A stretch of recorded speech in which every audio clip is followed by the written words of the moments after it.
Whether people want to admit it or not, everybody makes mistakes in the gym, and I am gonna make one of them right now. And this one's not in the gym, but it does affect all the things that I do in the gym. And that is eat Taco Bell. Eating fast food in general is not good for you. It's one of the biggest mistakes you can make in the gym. And I'm rationalizing this, and a lot of people do, and they say to themselves, I'll rather eat something that has some benefit, like protein. That way I'm getting some protein and some food in me so I can go work out, so I have the energy, the output. And honestly, that is the worst mentality to have, and one of the biggest mistakes that a lot of people have. And that's one of my biggest mistakes, you know. I used to say that eating something is better than not eating at all, which is true to an extent. But the mistake that I'm making that is beyond this is planning ahead and making sure that I'm eating accordingly. That is the biggest mistake, is eating out and not planning accordingly. So I'm gonna enjoy this mistake because it's delicious. I'm hungry, I'm starving, and I do need a plan. I need to go get some food after the gym, and that's what I'm gonna do. But this is all about the mistakes people make. That is one delicious mistake right there. So the first big mistake that people do, well, I guess second mistake at this point, and being in the gym, is not actually prioritizing movements that they want to improve on, whether that's going to be in strength or building muscle. Those should always be the first movements. For me, growing my calves, huge priority. So it is always the first movement that I do, and I either switch off between this or the standing calf machine, like over like a 3 to 4 month period. I just do one every single day. First movement I do, I warm up. Takes no effort just because they're calves, but it's going to take a lot of effort if I do them at the very end. And that's how I treat every single exercise that I want to improve on. And they're always the highest priority to the least priority. The next mistake people do is not actually warming up properly.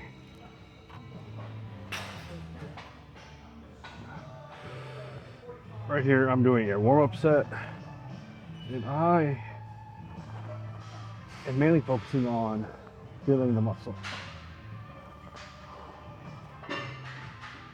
Going through the appropriate motion. Making sure the seat is in the appropriate height, and activating all the extra muscles that help support this whole movement, because it's not just a chest movement. There's a bunch of stabilizers. Even though that I'm seated, there's muscles still at play. So I gotta make sure everything is all warmed up, lubed up, to move properly before I go into the heavy sets. So the most I've ever done is 60 for 12 and 10. So that's 45, we got 55, 55. So 2 10s on each side. I'm not even wearing headphones, so I'm not sure why the hell I'm touching my ear.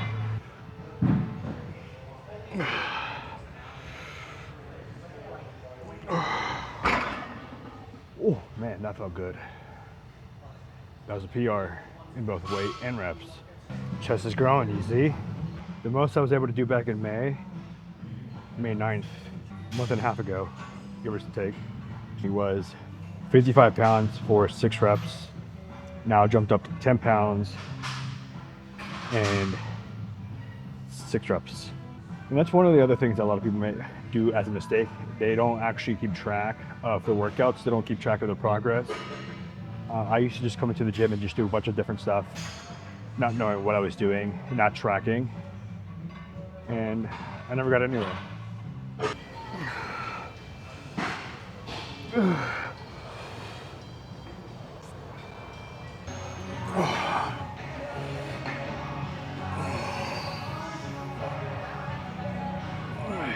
Huge mistake a lot of people do is not actually progressively overload when doing the training. I'm trying to help this woman out, trying to figure out what machine she wants to use. But what I'm trying to say is progressive overload is a very key component when training, and a lot of people do not know how to do it properly. And the best way that I've done it is by, one, keeping track of the exercises that I'm doing, number of reps and the number of sets, like I did in one of the mistakes that people don't do. And with that information, as you keep track of it, you want to first beat the number of reps that you're able to do with a given weight. For me, it is between 8 to 12 reps. Once I'm in that range, that's when I go up in weight. It's either 5 or 10 pounds, maybe slightly more. And then since it's going to be heavier weight, I'm no longer going to be able to do those 12 reps. I'm going to push myself to, again, achieve 12 reps. I'm going towards failure on every single set to make sure that I'm progressively overloading by the number of reps and then by the amount of weight that I'm using.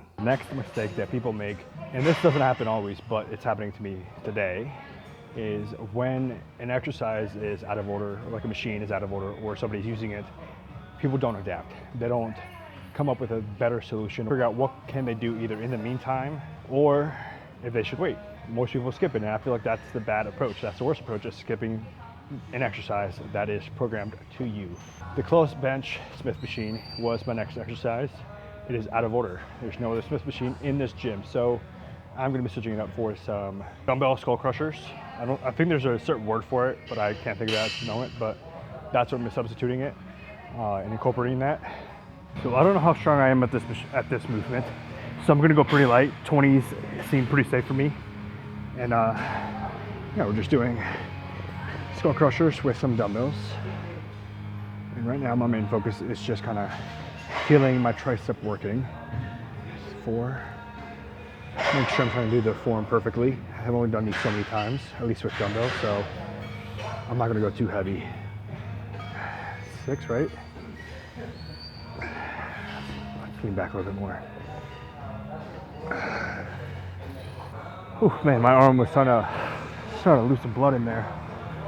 I'm starting to get the tingles. I'm not gonna track this like I normally would, just because I'm probably only doing this for today. The next time I do this exercise, at least do chest day. The machine might be up and running. If not, I know I did 20s. Next time I'll probably do 20s again. Just kind of focus on perfecting the movement more than anything.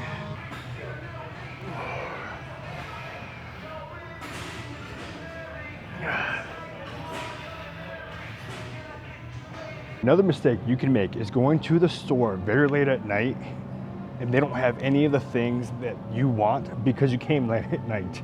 And yes, they're overstocking everything that I need right now, but they close in 30 minutes, 10 minutes probably now. They don't have anything that I need stocked up. Sucks because I came here too late. Don't make that mistake. Go to the store earlier and buy groceries.